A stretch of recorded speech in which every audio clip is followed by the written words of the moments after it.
talk about the auto space because auto index as a whole has actually outperformed in the past 1 month versus the benchmark indices. Why is that we are seeing a shift in the gear for the auto space? Because in the earnings, there was no major bump on the road for the auto sector. The volume remained largely stable and commentary suggests cautious optimism for FY26.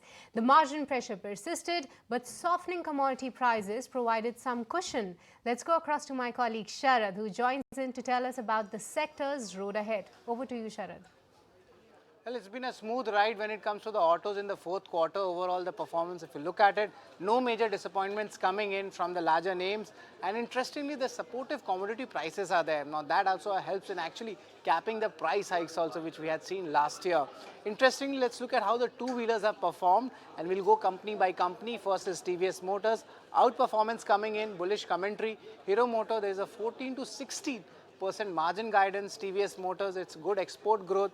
Eicher Motors also, they're expecting a better growth coming in. One important point I would like to add is that IMD has also stated that the monsoon will be coming in a bit earlier. So that's a positive point as well. Passenger vehicles, M&M, solid numbers, margin beat the estimates. And Maruti Suzuki, however, on the losing side, margin has been a miss. But the export outlook, that has been very strong.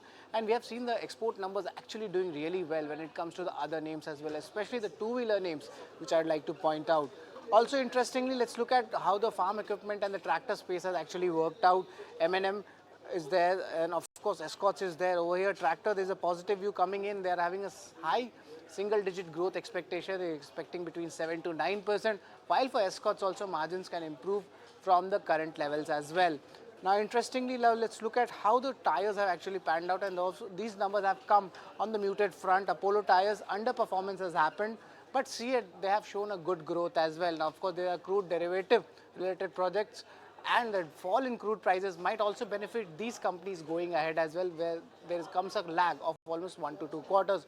But all in all, auto has delivered an inline set of numbers when it comes for the March quarter.